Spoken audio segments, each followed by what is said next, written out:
All right, I'm going to call the meeting to order. And just for the benefit of our other committee members, we only have Mr. Strangway and Ms. Archer and myself. And I would suggest that that's not just three, that's the three. How's that sound? So, so we should be just fine here.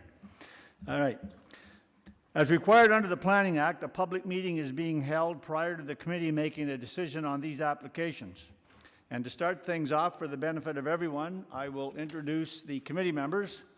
I'm Mr. Robertson, Chair, and we've got remotely, we've got Ms. Archer and Mr. Strangway as the other committee members. And we have staff remotely, Leah Berry, who is the acting manager of planning. We've got Mark Lahey is the acting secretary treasurer. We've got David Harding, planner 2, Kent Staten, planner 2, and I believe we have Suzanne Murchison, welcome, the chief building official. I mentioned Mr. Staten, didn't I? Yeah, okay. And perhaps the most important person of all is our recording secretary, Ms. Crawford.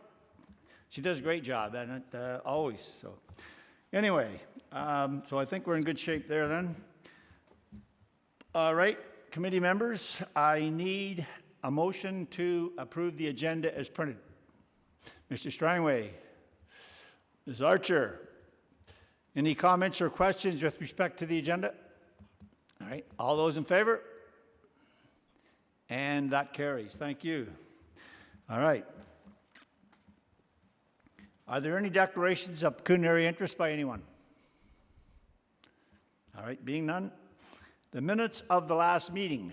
Are there any comments or questions with respect to those minutes? All right, can I get a motion on the floor then to adopt those minutes as printed? Ms. Archer? Mr. Strangway?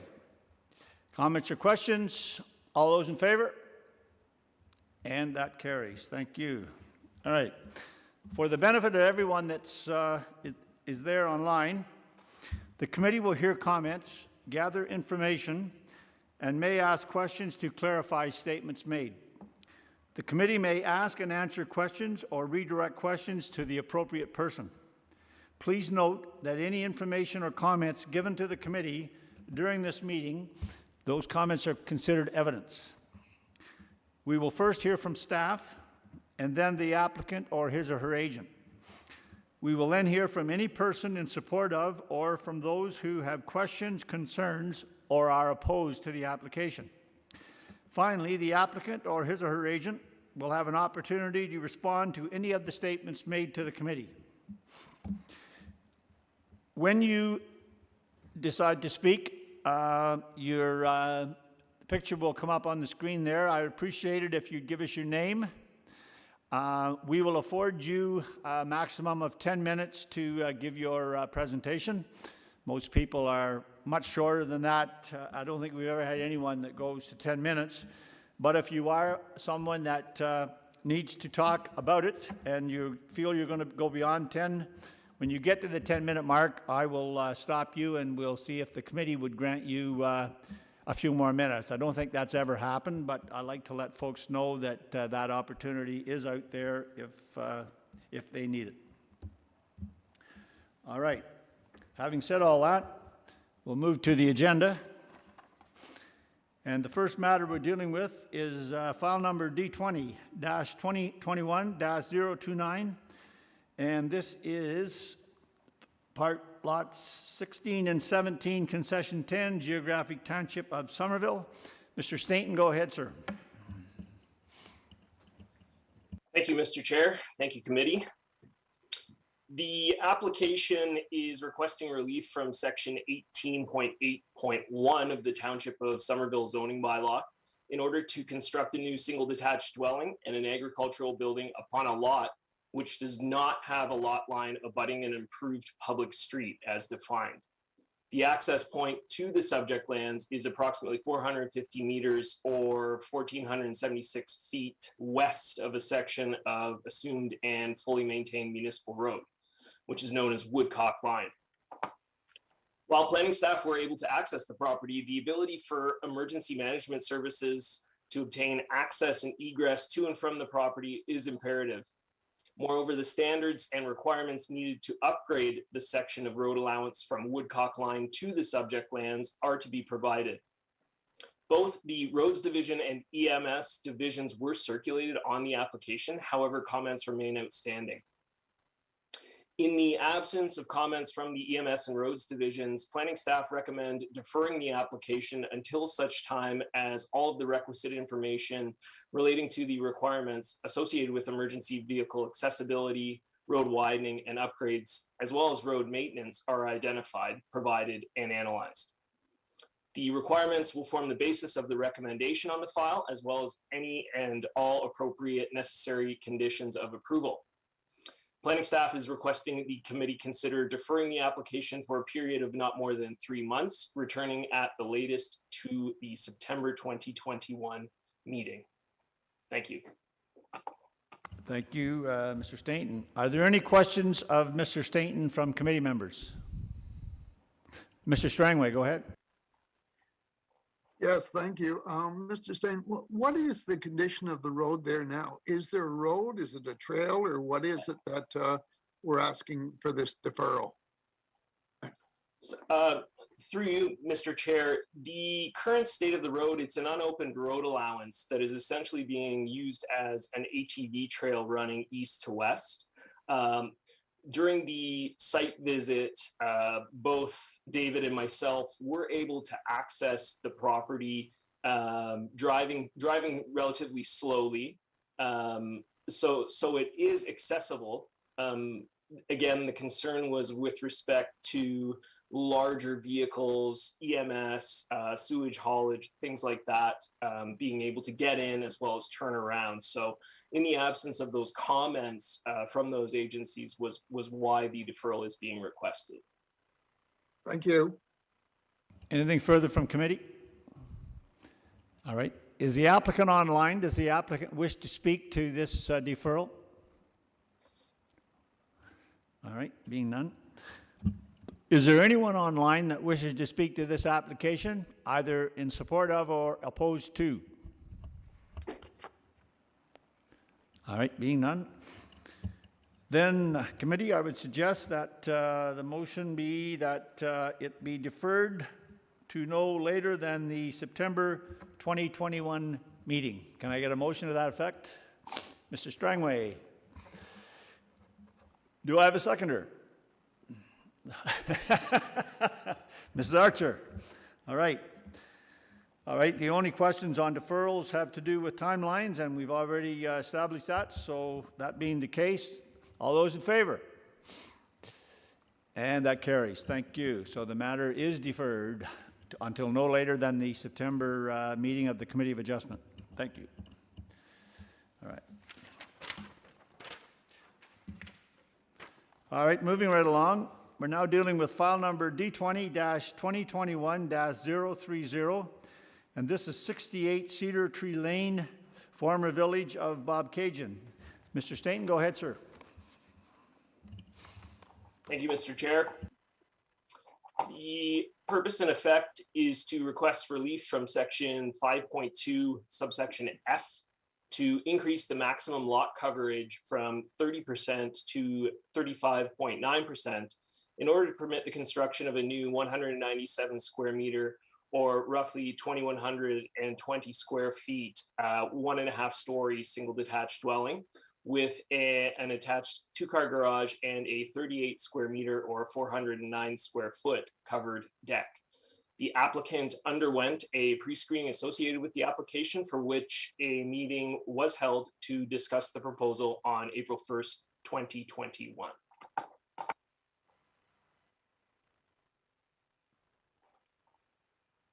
The subject property is an infill lot situated in a quiet residential neighborhood containing single detached dwellings. The subject property appears to be the last vacant residential lot within the neighborhood. As a result, the subject property is surrounded by single detached dwellings consisting primarily of bungalows with walkout basements.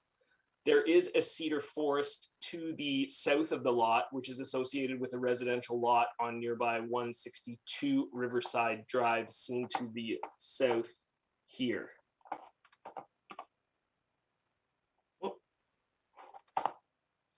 Shown here is a site plan of the proposal. The built form in the neighborhood takes advantage of the sloping terrain from north to south, resulting in the 1.5-story designs. As a result of the topography and the rocky terrain, as you'll see in subsequent slides, the rear yard is essentially unusable.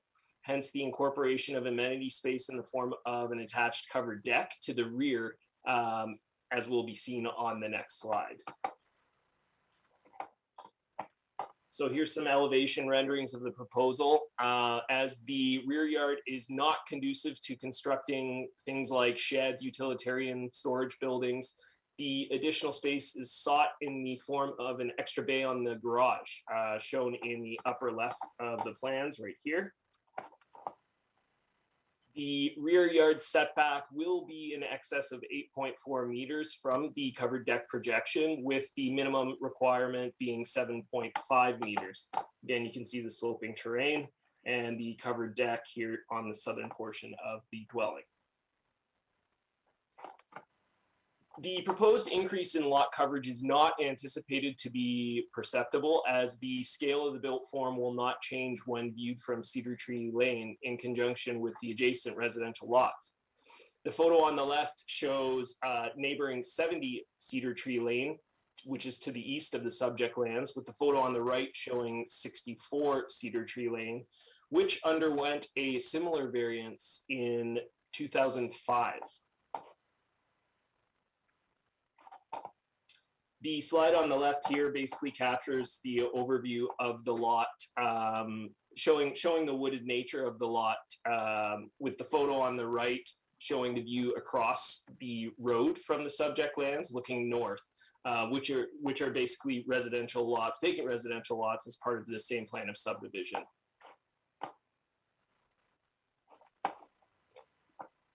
So the slide on the right here actually shows the southern portion of the lot, facing southwest, where basically the rear yard starts transitioning into an area that's regulated by the Kawartha Region Conservation Authority, which is essentially unsuitable for development. The photo on the left is taken from the interior of the site, looking southeast, with 70 Cedar Tree Lane, you can see in the background here.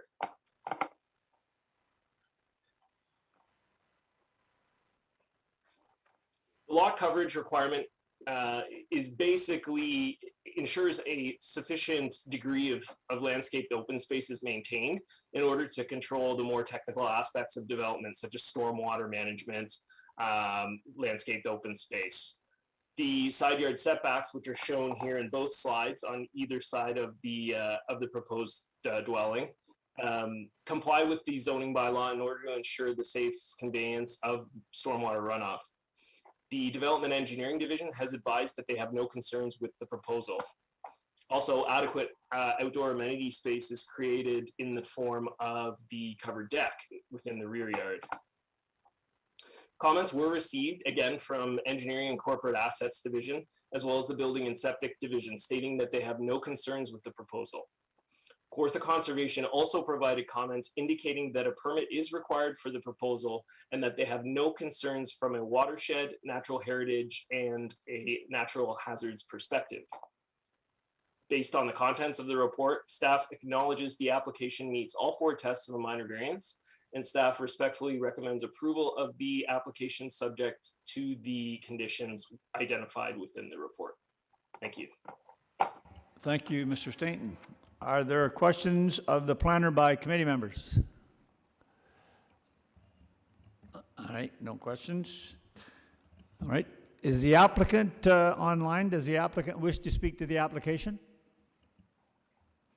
All right.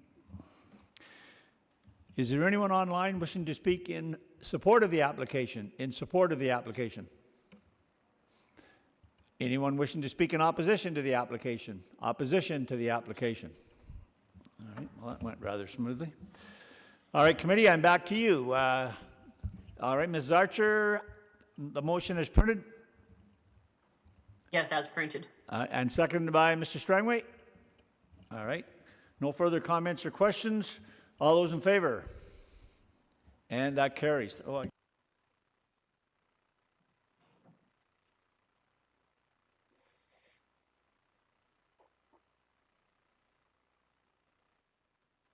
right, moving right along then. We're now dealing with file number D20-2021-031, and this is 88 Elkhorn Drive, former town of Lindsay. Go ahead, Mr. Stainton, busy fellow today. Thanks, Mr. Chair. I'm batting leadoff today. The purpose of this application is to request relief from section 6.2 subsection F in order to reduce the minimum rear yard setback from 7.5 meters to 6 meters in order to permit the construction of an 18.13 square meter or 195 square foot wooden deck attached to a 1.5 story single detached dwelling on the subject lands. The subject property is situated in a newer residential subdivision in the north end of the town of Lindsay, which is known as the Woods of Jennings Creek. The property backs onto an open space in the form of Jennings Creek and a woodland, which is immediately to the north of the property, with a stormwater management facility in the form of a naturalized pond to the northeast. The aerial image depicted in Appendix B was taken in 2018, so the neighborhood has transformed to a degree. And I also must note that I believe the wrong Appendix B was incorporated into the report, and instead you received 68 Cedar Tree Lane. However, the appropriate appendices is on the screen here. Again, it has transformed quite a bit since 2018, as this is a newer plan of subdivision, but I wanted to make note of that. So just shown here is a site plan of the property showing the proposed deck to the north or the rear of the existing house. Fairly straightforward site plan. Shown here is the elevation drawing of the deck. Note that the height of the deck will be in compliance with the general provisions for accessory structures. So here we just have an elevation shot here. So Elkhorn Drive is comprised of 1.5 story and 2 story designs with walkouts to the rear yard. The subject lands lack any form of landscaping, as the installation of the deck is anticipated to facilitate future grading and rear yard landscaping in the near future. Shown on the left is the subject property with the neighboring 90 Elkhorn Drive shown on the right.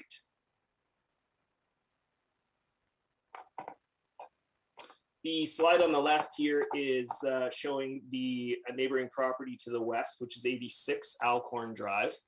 Due to how recent the homes have been occupied, the majority of the properties within the vicinity of the subject lands don't contain any fencing or accessory buildings or structures. It's highly likely that fencing, as well as the construction of accessory sheds and structures, will occur in the near future.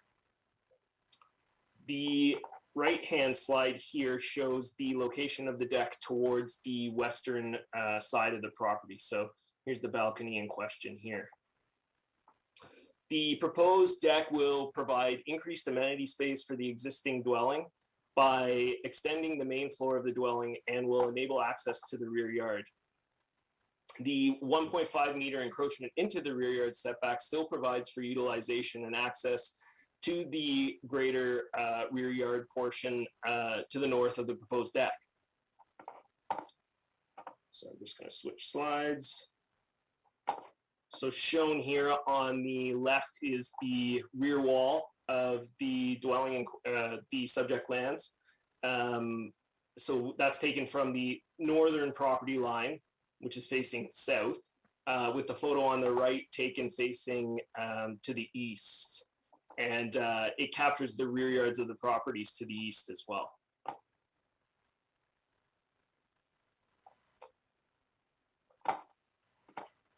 Just want to make sure I didn't skip a slide.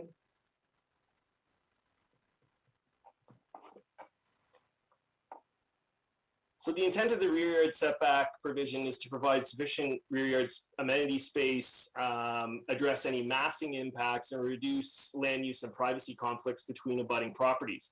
The lots along Alcorn Drive are relatively shallow, with the rear yard of the subject property totaling 9.7 meters or 31.8 feet in total from the rear wall of the dwelling.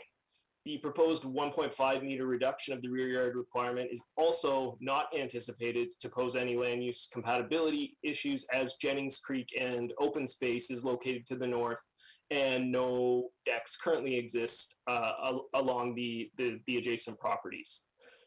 Over 6 meters exist between the extent of the deck and the rear lot line, providing ample amenity space and room for accessibility and maintenance purposes. So shown on the left here is the rear lot line, approximate location of the rear lot line looking to the west, with the photo on the right taken along the western property line and looking to the north. So you can see back in here the wooded open space that is in the form of Jennings Creek. And just to the right, you can start to see the stormwater management facility as well. Comments were received from Engineering and Corporate Assets Division, as well as Building and Septic Division, stating that they have no concerns with the proposal. Kawartha Conservation recently provided comments indicating that the applicant has obtained a permit for the deck and that there are no concerns from a watershed management, natural heritage, or natural hazards perspective. Based on the contents of the report, staff acknowledges the application meets all 4 tests of a minor variance, and staff respectfully recommends approval of the application subject to the conditions identified within the report. Thank you. Thank you, Mr. Staton. Are there any questions of the planner? Mr. Strangway, go ahead. Thank you very much, Mr. Chair. Mr. Stain, I'm fully in support of this application. Just a question. I noticed a couple of those houses, they have the patio doors out to the back, and obviously there's an intention for a rear deck there. I'm just wondering why this had to come to Committee of Adjustments, or how this could have been dealt with when the clear intention was to put decks on these houses. Through you, Mr. Chair, I can't speculate as to, why the lots were configured as such, given the shallow depths of them. Perhaps one of the reasons was to address the environmental concerns to the north. Hence, we have those shallow configurations. And when you get into a position where someone wants to, have a more functional amenity space to the rear yard, it just so happens that as a result of that shallow rear yard, you are seeing further requests for, or more requests for relief from the zoning bylaw. In fact, I do anticipate several more applications along this reach coming in the near future. I understand. Thanks for that. The only thing I'm really wondering is when the builder went ahead there and put these patio doors in with the intention of a deck, is there any way to address that rather than a constant number of applications having to come to Committee of Adjustments? Through you, Mr. Chair, I suppose and as is our first choice when we do see applicants, is that they do comply with the zoning bylaw, in that there is the ability to still construct a deck here. And I think the builder did have that in mind.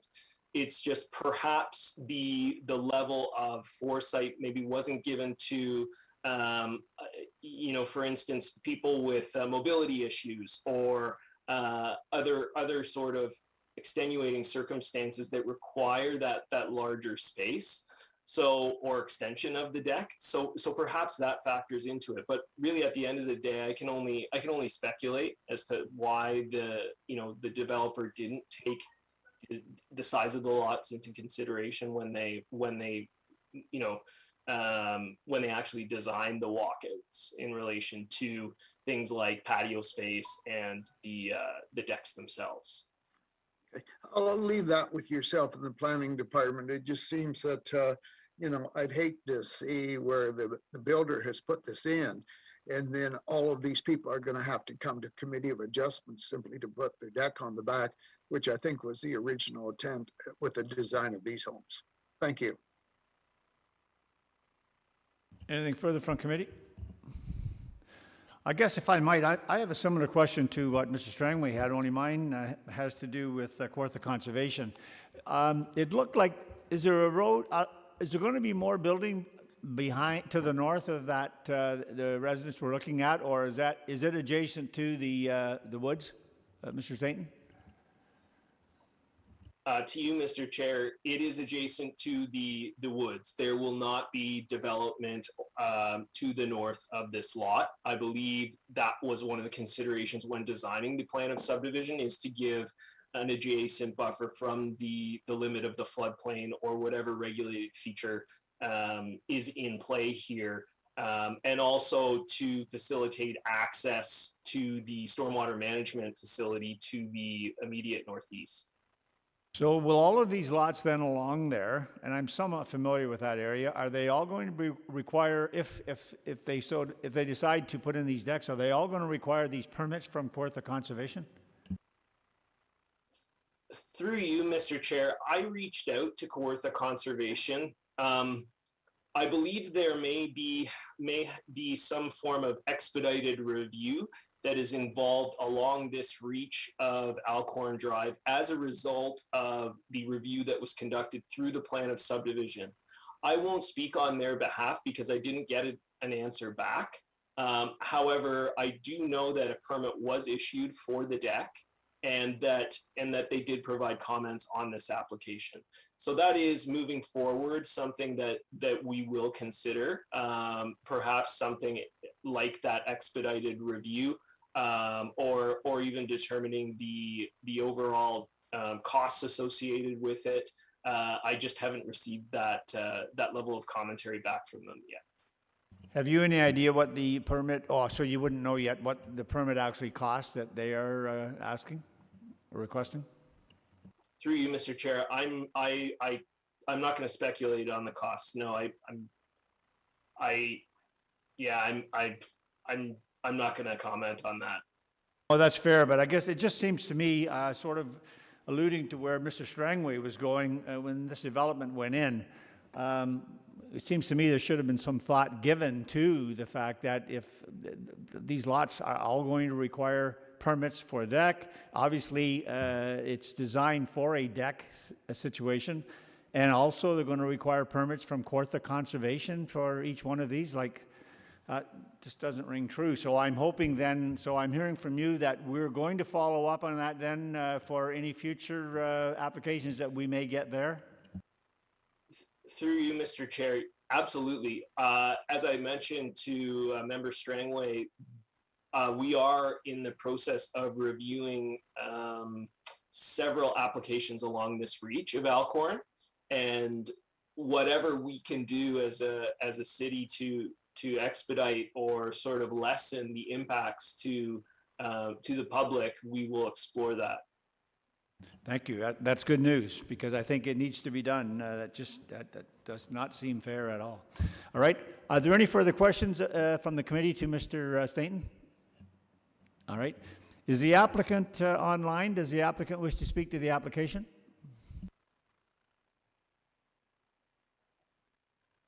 Is there anyone online wishing to speak in support of this application, in support of the application? Anyone wishing to speak in opposition to this application? Opposition to the application? All right, being none, committee. Mr. Strangway? As printed. All right, and do I have a seconder? Ms. Archer, thank you.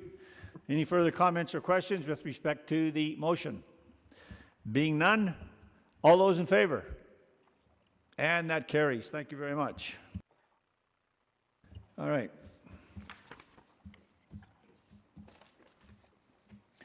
Moving right along, we're now dealing with file number D20-2021-032, and this is 19 Clover Court, Geographic Township of Somerville. And again, to that hardworking fellow, Mr. Stainton. Go ahead, sir. Thank you, Mr. Chair. My colleague David will be batting cleanup today, so he has 4 to follow. So we've both been busy.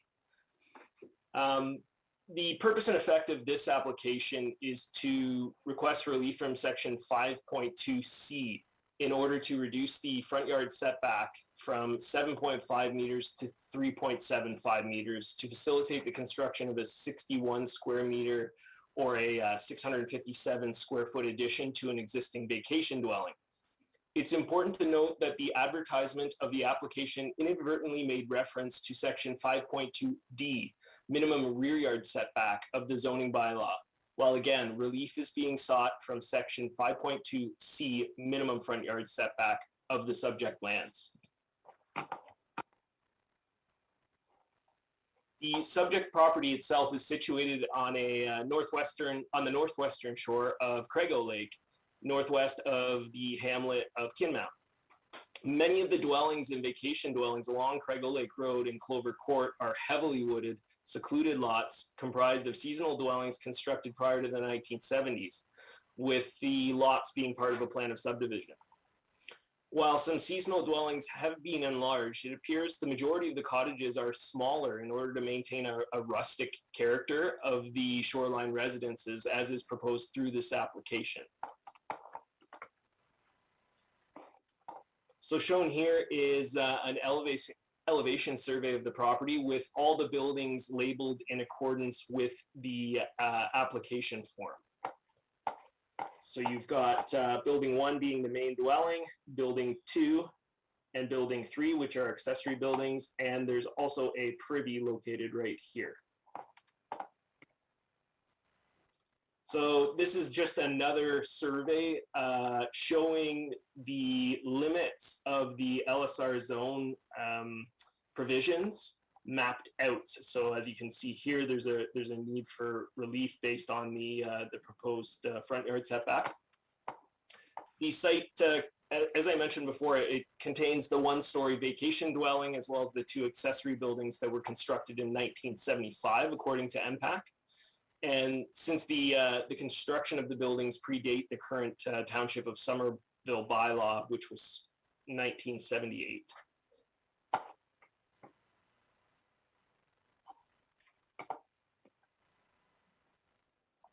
So here is the elevation drawings as well as the floor plan that's associated with the proposal.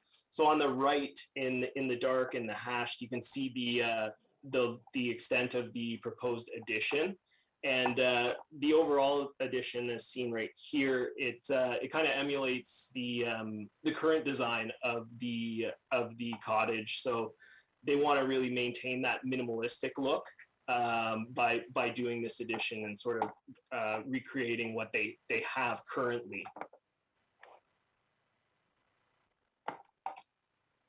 So shown on the left is the front yards of Clover Court facing westward, with the photo on the right is facing to the east. The entrance to the subject lands can be seen on the left. So right here, you can see that slope going down. The relatively undisturbed nature of the property and the mixed forest lends itself to privacy created between neighboring properties. Since there is a drop-off where the addition is proposed to be built towards, massing is negated through that change of grade, and any encroachment towards the front line is relatively imperceptible.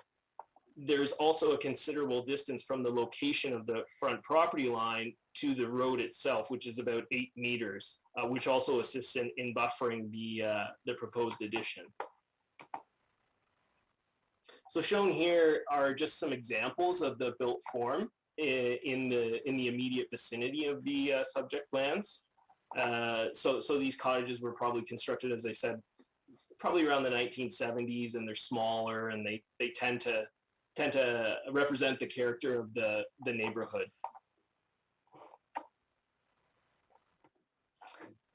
So the densely forested terrain with the rocky outcrops, as you can see, of limestone along the eastern section of the property, drops off from Clover Court before sort of plateauing. So you've got this grade change here, and then all of a sudden there's a bit of a landing where the dwelling or the seasonal dwelling is located. And the entrance is just here on the right, which is currently being occupied by a construction bin and a container. So on the right hand side, you can see a cantilever deck, and this is taken from the shore, looking to the, I guess it would be the south. So all this area in between here, as you'll see on the subsequent slides, are it's relatively naturalized and relatively pristine. So this is the naturalized space here between the cottage and the shoreline, and you can see a floating dock in the distance. So note the amount of vegetation that's present. It really gives a secluded feeling, and then with the topography and the vegetation here on the right, it really provides a nice buffer for the adjacent lot to the east.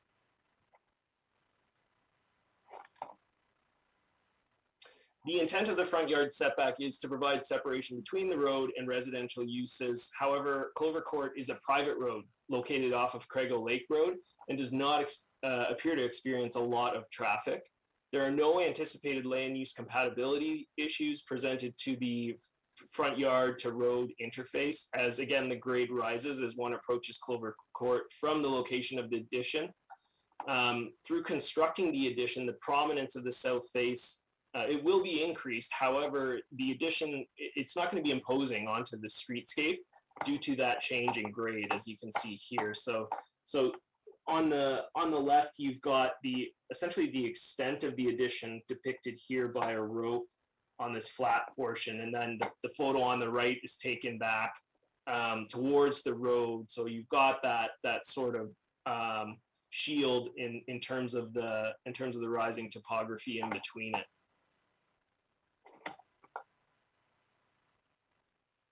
During a site visit associated with the application, planning staff identified building 3, which was identified in Appendix C and is shown on the left here, located in the northwest of the property that is non-compliant with the water yard setback of the zoning bylaw. While the building may predate the zoning bylaw, the owner has expressed a desire to remove the accessory building during construction of the addition. A condition is recommended in order to ensure that building 3 is entirely removed from the property. Moreover, planning staff identified a privy located on the southeast, to the southeast portion of the vacation dwelling that is not entirely located on the subject lands and is non-compliant with the general provisions of the zoning bylaw. The owner has agreed to remove the privy during construction of the dwelling, and a condition is recommended in order to ensure the privy is entirely removed from the property. Comments were received from Engineering and Corporate Assets Division, as well as the Building and Septic Division, stating that they have no objections to the proposal. In addition, the supervisor of Part 8 sewage systems as part of the Building and Septic Division recently provided comments by stating that the owner will need to upgrade the sewage system to accommodate the proposal. She has completed a site visit as part of the review and can confirm that the land can accommodate a sewage system, but the precise location is not known, as an application for a sewage system permit has not been submitted to date. The Kawartha Region Conservation Authority has identified that the property is outside of their permitting jurisdiction. However, based on the consideration for natural heritage, watershed management, as well as natural hazards components of planning, and from a planning perspective, they have no concerns. Based on the contents of the report, staff acknowledges the application meets all 4 tests of a minor variance, and staff respectfully recommends approval of the application subject to the conditions identified within the report. Thank you. Thank you, sir. Are there any questions of the planner? Ms. Archer, go ahead. Through you, please, to the planner. Is there any requirement to put another condition in about the septic? Through you, Mr. Chair, this was considered. However, it is part of the building permit process. So in order for the building permit to be issued, the septic permit will have to be issued. However, it was contemplated. Well, actually, that's a very good question, and I know the chief building official has asked in the past that we red flag these issues, but I suppose that's clarified, that she's content with that we let it ride, sort of thing, and it'll be part of the building permit process. Mr. Staton? Through you, Mr. Chair, Yeah. Yes, it will. Okay, thank you. Anything further of Mr. Staton? All right. Is the applicant online? Does the applicant wish to speak to the application? What's going on? All right. Is there anyone online wishing to speak in support of this application? In support of this application? Anyone wishing to speak in opposition to the application? Opposition to the application? All right. Being none, committee. Where are we? Mrs. Archer. It's my turn, as printed. Yeah, I guess we've been neglecting you, okay. Yeah. All right, do I have a seconder, Mr. Strangway? Pretty hard to neglect anyone, but we've only got 3. Okay, seconded by Mr. Strangway. All right, any further comments or questions? All those in favor? And that carries, thank you.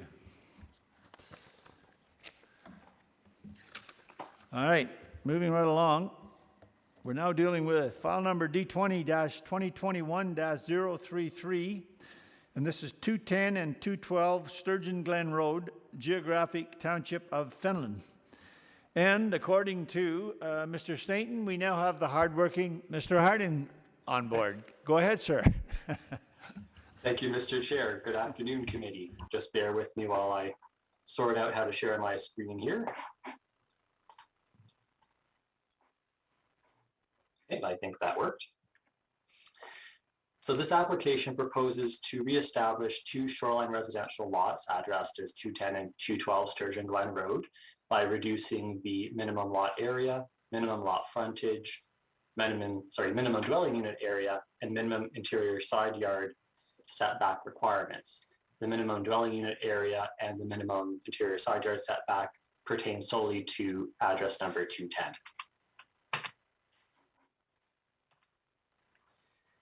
So the property is located within the shoreline residential neighborhood abutting Sturgeon Lake.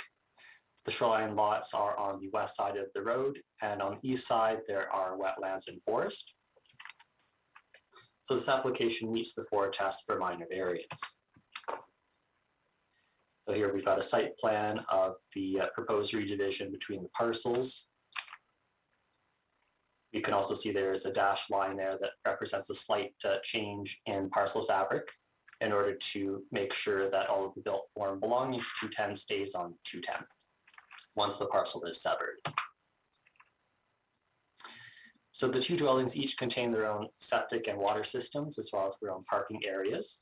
As we can see here on the photograph on the left, number 212 is the kind of beigey raised cottage, and then the number 210 is on the right, and it is that kind of slightly off green color, siding with the green roof.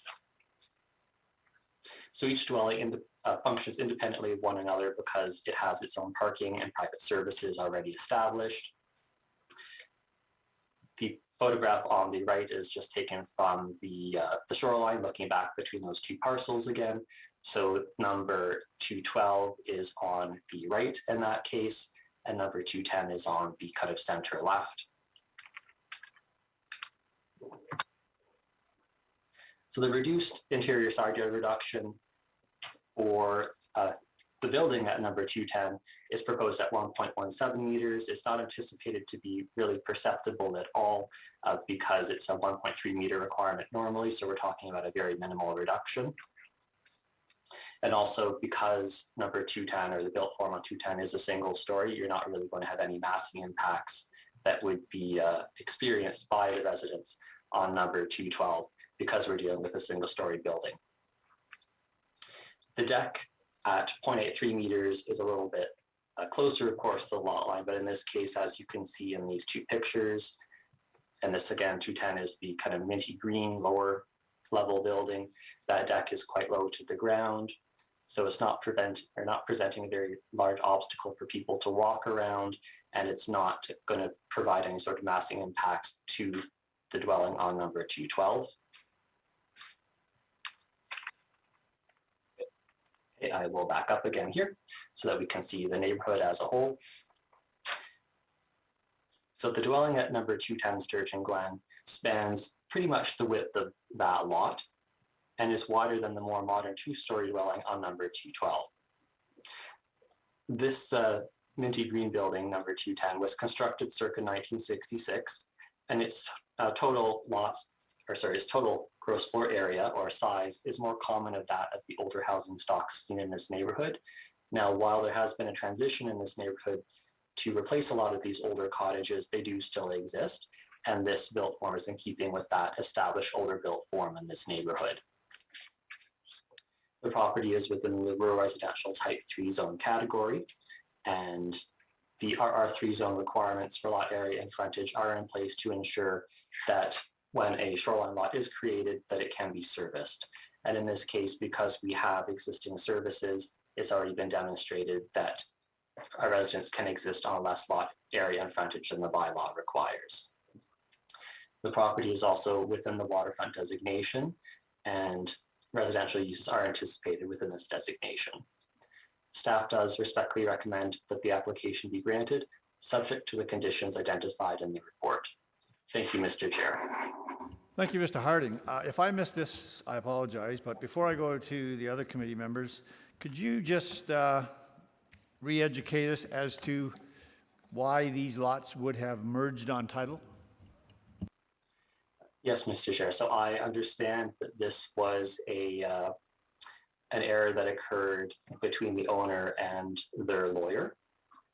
So it's just how title was held with the properties was unfortunately not what they thought it was, and that caused the merger. And I don't think that was detected until they were preparing to sell one of the parcels. And of course, the lawyer relinquished his fee and all that sort of thing, so. Yeah. Probably We would not. hope so. All right. Committee, any questions of the planner? Yeah, Mr. Strangway, go ahead. Yeah, thanks a lot. Mr. Harding, I noticed the property line isn't a straight line, but it's got a little jog in it. What's the reason for the jog? And if you can just bring us up to date on that. Absolutely. So if committee requires me to go back to the slide deck to show it, I can. But the reasoning for that committee through the chair is that the eave, I believe, of number 210 and the deck was cutting through the proposed lot line. So let me just back up and share my screen again. Yeah, I was just going to ask if you can bring that up for us.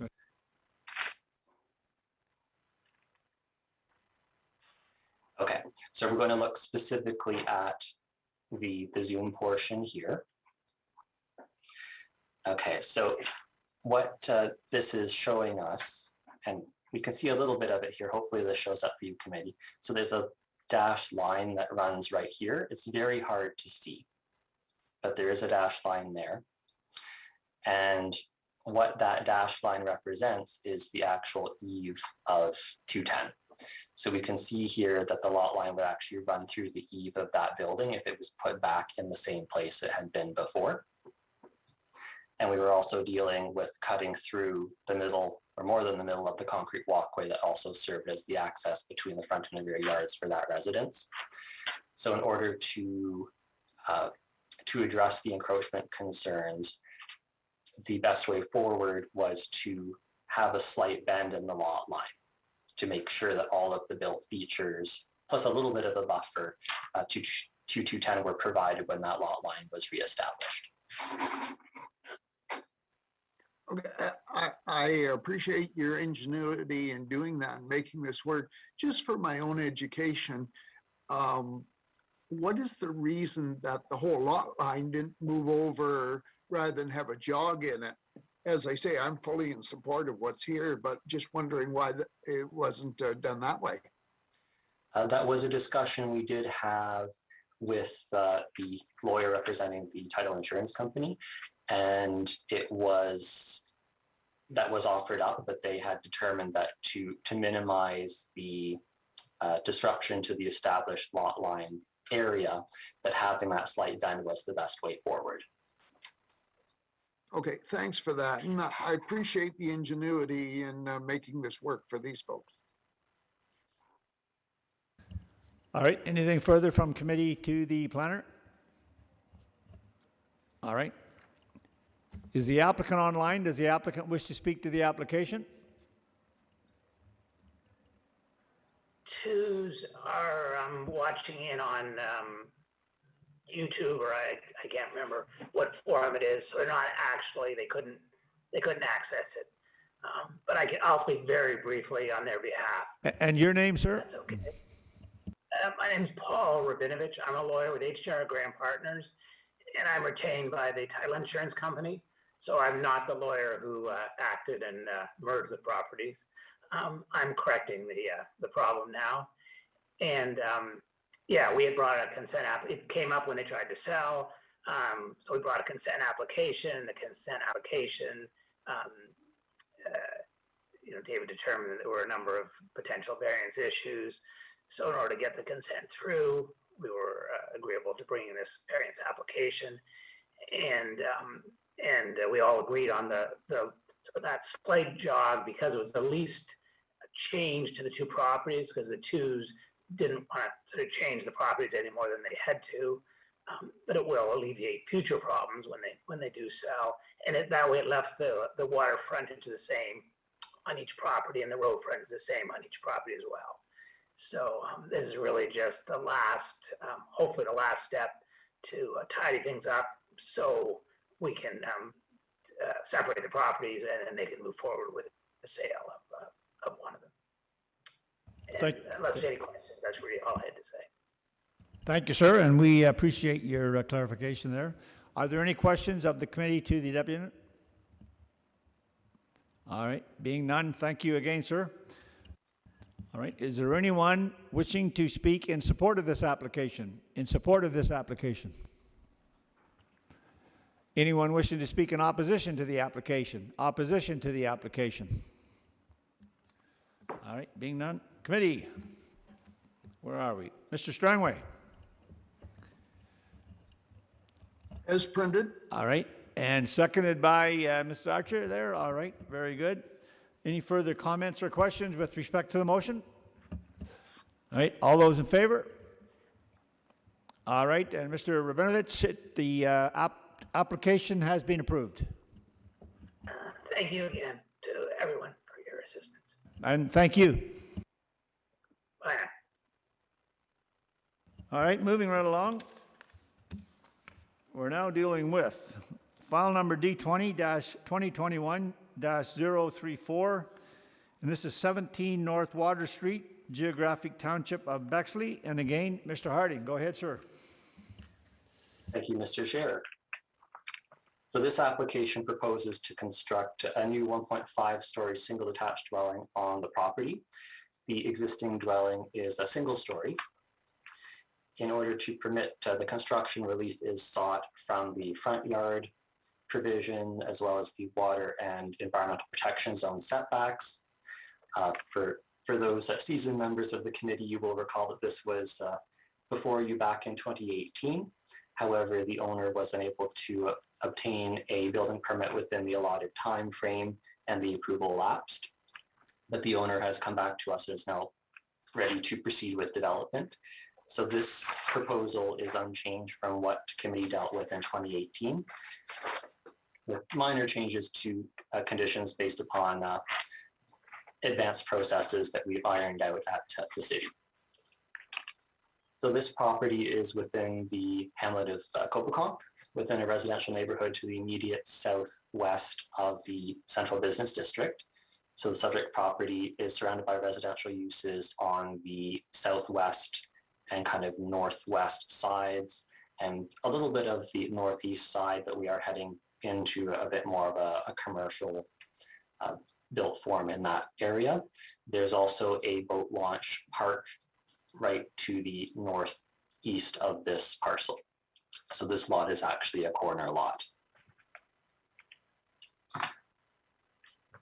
So on the sketch here, we can see, it's a little bit faint, but we can see the faint outline of the existing built form here. And then of course, the new built form in those thicker, deep, dark lines. What's also not shown that well here, but we've got the existing deck line shown here. It is an L-shaped deck. So we can see the built form is still pretty much in keeping with the deck distance from the water, just it's a little bit closer. And the proposed built form is shown before you now. So it's not going to be exactly this form because the footprint that I showed you previously has a little bit of a different configuration, but the applicant has said that it's going to be very much in keeping with this design.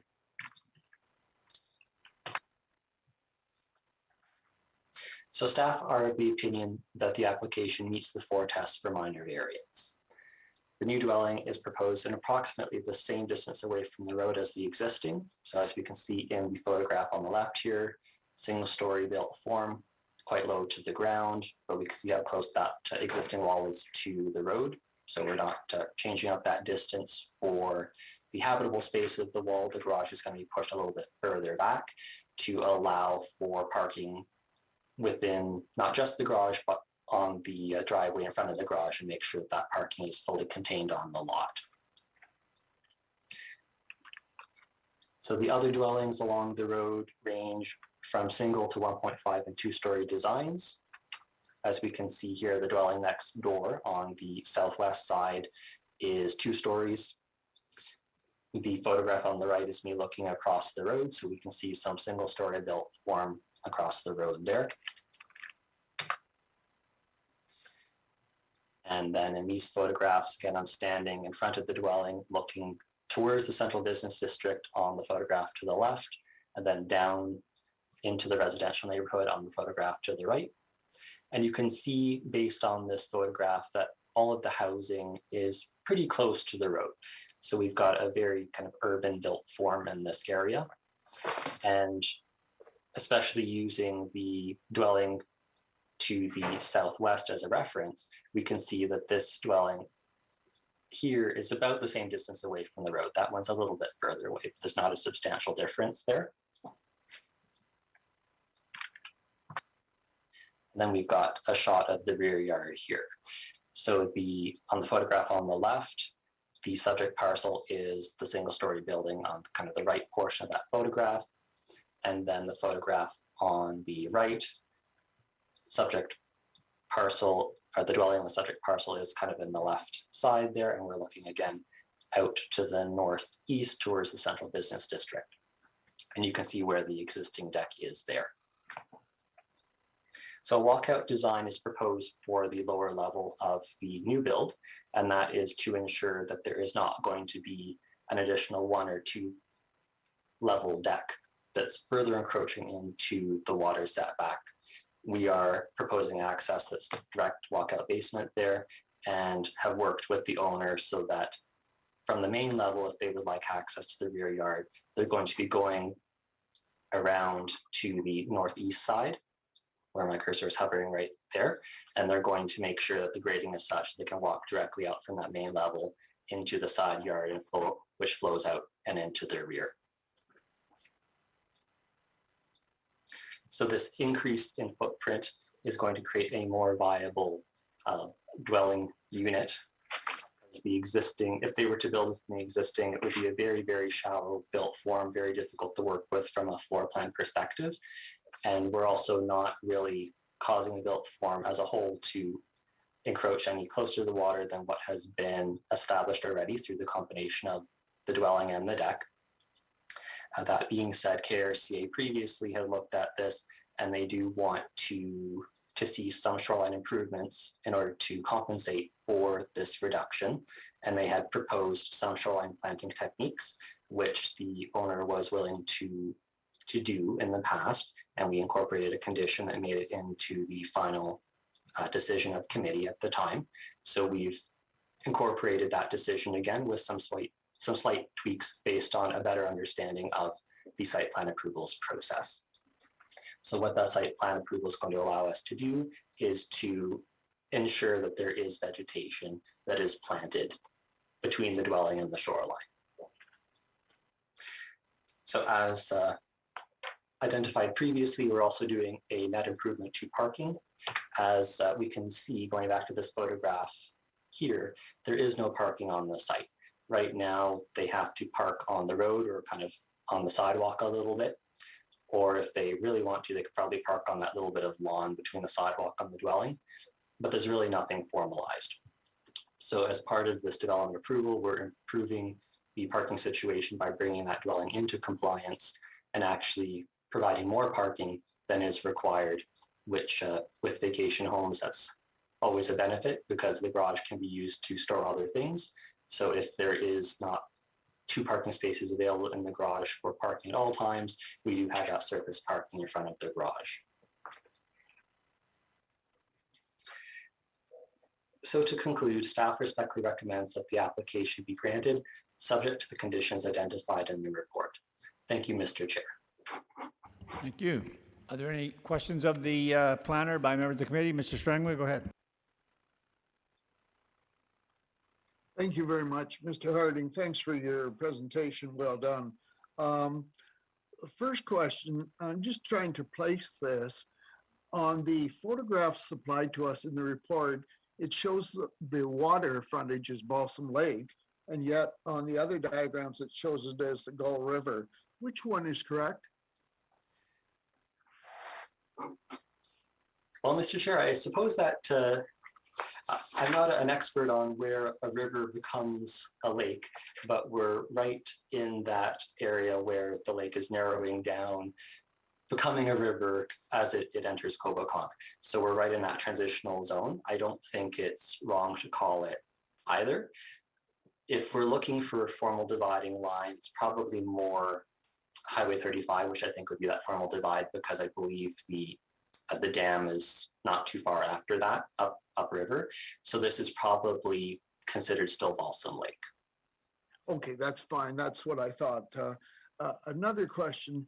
Do you feel there's ample room there between the home and the boat launch? I'd hate to see the homeowners being adversely affected by the boat launch, but we need the boat launches as well. Yes.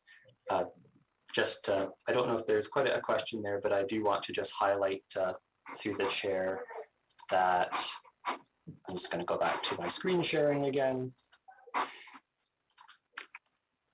When we look at the site plan here, I do just want to emphasize that I believe the public use of that space was taken into account when they were positioning the house. You can see that they are providing a substantial buffer between that use and the lot line. It's about 8.9 meters from what I'm seeing, which is much more than the minimum setback would typically be.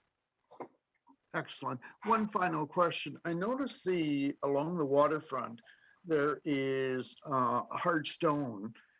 Is the suggestion that the plantings be between the home and the hard stone, that there's no change to the actual waterfront there?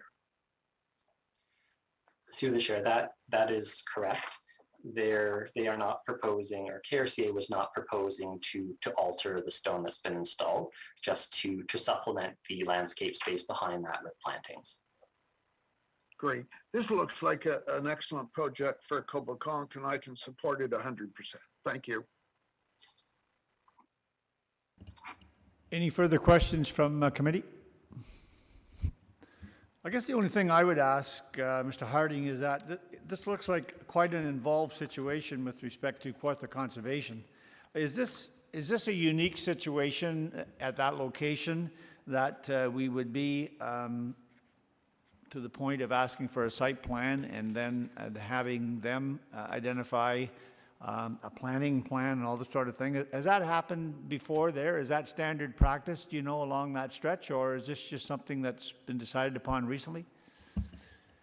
To you, Mr. Chair, I would say that when we deal with reduced water setbacks, and this is something that would be beyond the typical setback reduction committee would typically deal with, that KRCA adopts a much more proactive view in terms of how to mitigate those environmental impacts that could be sustained to the water body as a result of that reduction. So this type of comment is not uncommon when we were dealing in a complete rebuild situation, which I want to make that distinction as well. If this was an addition to an existing dwelling where the footprint's already quite close, then I think KRCA's response might be a bit different, and the cities would be a bit different. But because we're dealing with a complete replacement that's still quite close to the water based on our policies and what the zoning bylaw requires, this is not out of place. We did have this comment from them on occasion before. Committee might recall there was another lot that was redeveloped on Manor Road, probably in around 2016, 2017, where very similar comments came out. And the setback between the dwelling and the shoreline was very similar to what's proposed in this application. So anything further from committee? All right, now I am assuming that's the applicant online that we have there. Is that correct, ma'am? You're the applicant? Yes, that's correct. And would you state your name for us, please?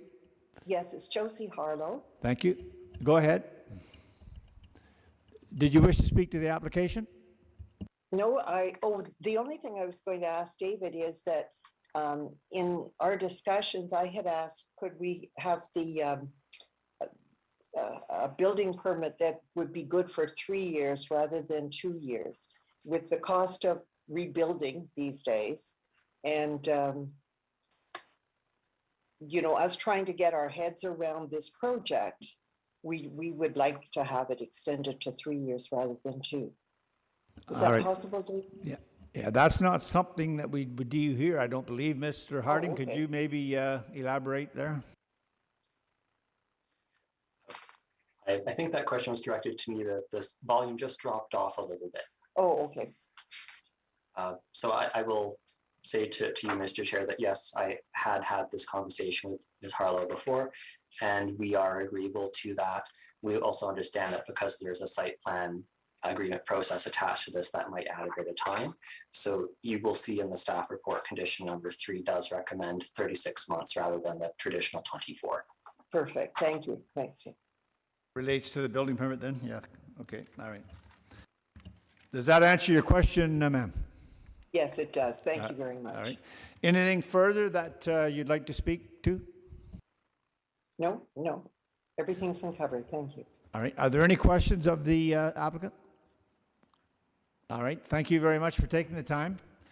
And I will now ask if there's anyone online wishing to speak in support of this application, in support of the application. Anyone wishing to speak in opposition to the application? Opposition to the application. Committee, and I think it's your turn, Mrs. Archer. As printed. All right. It's ready. As printed? All right. Mr. Strangway, do we have a second? Yes, most certainly. All right, thank you. Any further comments or questions with respect to the motion? Being none, all those in favor? And your application is approved, ma'am. Thank you very much. You're very welcome. Thank you. All right. Moving right along. And it certainly would appear Mr. Stainton was right. Mr. Harding, you're working pretty hard there as well.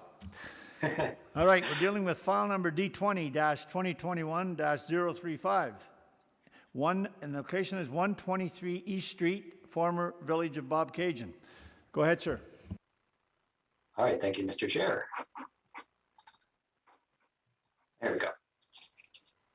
So this application proposes to permit an addition to the Bob Cajun Service Center building by seeking relief from the rear yard setback requirement. The addition will facilitate the relocation of the Bob Cajun Library to the upper level of the Service Center building. I do just want to note for committee as well as the public present that this process is concurrently going through the site plan review process. So a zoning compliance review was done as part of that process, and it was determined through that process that this reduction was required. So as committee can see on the Appendix A here. This parcel is fairly triangular in shape. It does not have any property that it directly abuts. It abuts road allowances on all sides, that being King Street East, East Street South, and Kingsway Drive.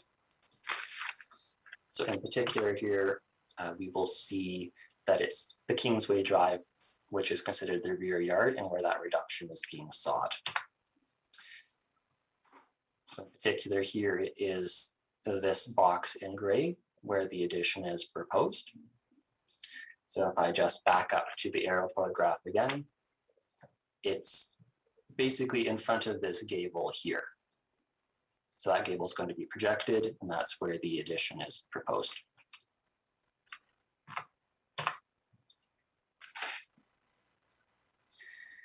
Okay. So in this case, this property is kind of on the eastern extents of the Bobcaygeon Central Business District. King Street East is classified as part of that, in addition to Bolton Street that goes north towards the swing bridge. This parcel is unique in the sense that it is slightly elevated from its surroundings, as we can see by the armor stone wall. So here we have the southern extent of the property in the photograph on the left, and the gable that I was talking about in the previous pictures that is to be extended to contain the addition.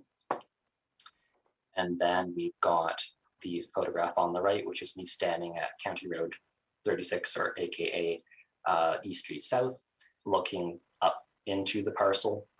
So this building, because of the grade elevation, is a bit of a landmark feature in itself, as it's intended to be as a municipal service building. So this image here shows a little bit more in terms of where the addition is going and the views to the south and kind of southwest.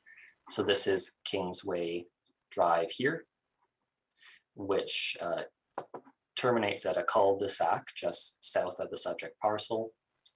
So the addition is going in this parking area here and coming out a similar length to this purple maple that we see. And this is the wall that will be extended out. And then we've got the picture on the right, which is me standing on the other side of the addition. So we can see that purple maple again in the same photograph. So this time I'm on the kind of western side of the addition, looking out across Kingsway Drive again at the built form across the road. And then we've got some other pictures here. So this one is kind of looking up east into the parcel from Kingsway Drive. So we've got that purple maple again, the gable with the extension that is proposed in approximately this space here. And then the image on the right is me just pivoting slightly to look further down Kingsway and the cul-de-sac that is there. So in this case, the function of a rear yard setback for this zone is a little bit different. Typically, a rear yard setback is to provide for the functionality of the use that's provided in this open space zone category, or to provide a buffer to abutting lots. In this case, it's a little bit different. The site does not need this particular section of the rear yard to for any of its exterior functions. It's not really for any sort of storage use. It's landscaped amenity space and a bit of parking, but the parking lot is being reconfigured anyway as part of this overhaul to the parcel. And it's really the road allowances around this property that function more as a buffer to the parcel rather than the setback specifically.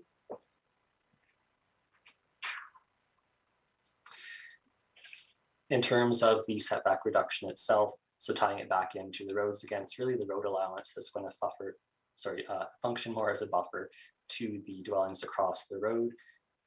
I don't think there's really going to be any adverse massing impacts as a result of this building coming in closer to Kingsway Drive, also because it's really a corner that's going to utilize the full extent of that relief. You're not having a full-on building face bordering this road at that elevated height. And also, if there is going to be any massing impacts, it's probably going to be quite minimal. But that being said, this building is designed through topography to be a bit more prominent anyway. So I think if there are any massing impacts, it's just going to contribute to that prominence that the building is intended to have. So the property is within the urban designation of the County of Victoria official plan, which is in effect as our secondary plans are still under appeal. And staff does respectfully recommend that the application be granted, subject to the conditions identified in the report. Thank you, Mr. Chair. Thank you. Are there any questions of the planner by committee members? Ms. Archer, go ahead. For you, please, to Mr. Harding. In the background, it says the service center is undergoing renovations on its second floor. I understood when I was going through this that we were just kind of putting, I'll say, a deck over top, but it's going to be a full 2-story addition, is it? Through the chair, my understanding is that it is, but I believe the applicant is here and can provide more clarification on that. I have not been involved in the site plan review process. Okay, so if it is a 2-story addition, they're going to be losing some parking spots? Yes, I believe there is a bit of parking that will be lost, but that is something that has been looked at through the site plan process. Thank you. All right. Anything further from committee? Okay, now I'm suggesting, could you state your name for us, please? You're representing the city of Kawartha Lakes? Is she hearing me? Yeah, could we Yes. have your Hi. name, please? Yes, my name is Nagia Stefani. I'm the architect working on this project from AECOM company. Our office in Whitby. So the addition, if I may to explain, is actually, so the existing building is in 2 levels, but the addition has 1 level. But due to the building being on a slope, this addition will have only 1 level added to the 2nd level of the existing building. So there won't be any basement, and it's just 1 level around 120 square meters. We are using the same entrance from the east side of the existing building to the 2nd floor. We're adding ramps for the wheelchair access and reconfiguring the entire interior of the 2nd floor to be a library. All right. Mrs. Archer, did you have a follow-up question? So I'm calling it a 2nd floor. It looks to me, could you show me the picture of the building again, please, Mr. Harding? Absolutely. Let me just back it up a slide for you.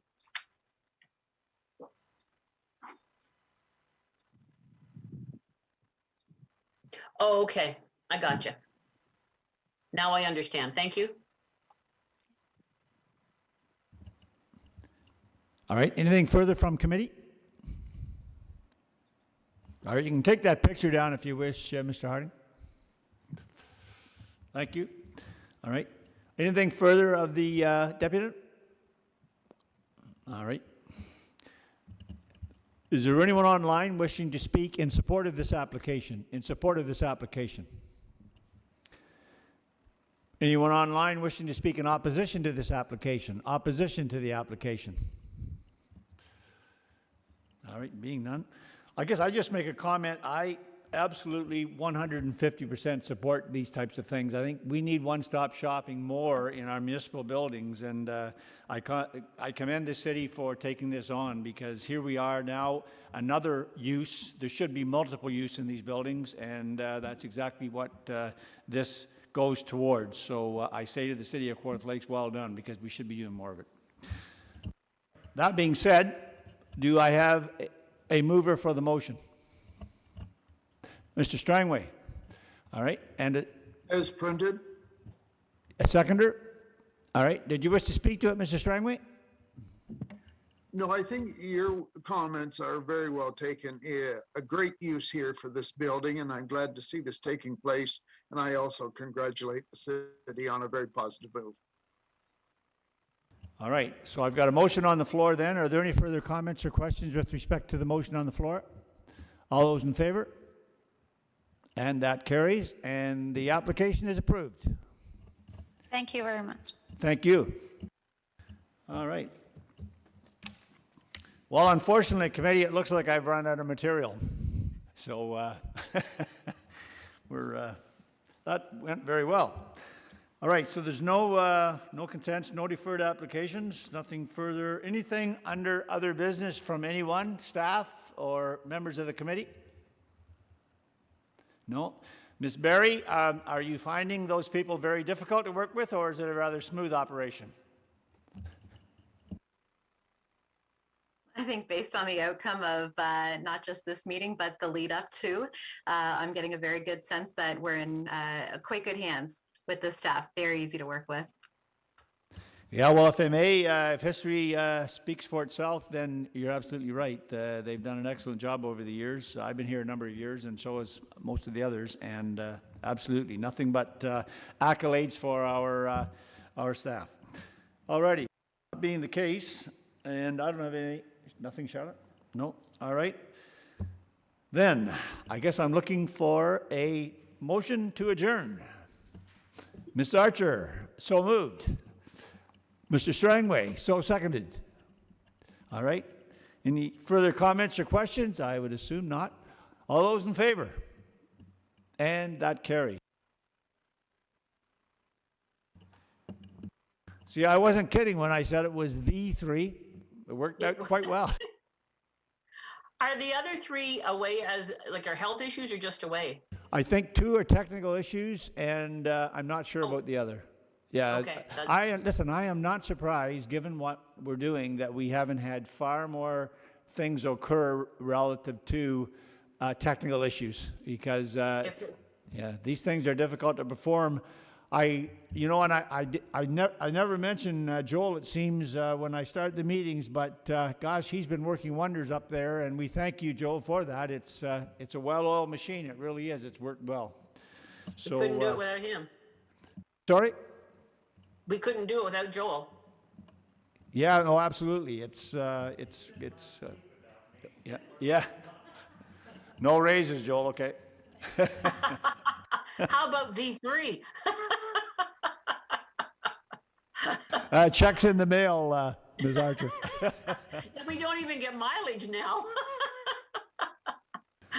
Right, well, thank you very much, everyone. And, oh, you don't need us for signatures. So everyone stay safe and get vaccinated. And hopefully in the not too distant future, we'll all be back in here enjoying life as it should be. So everyone take care.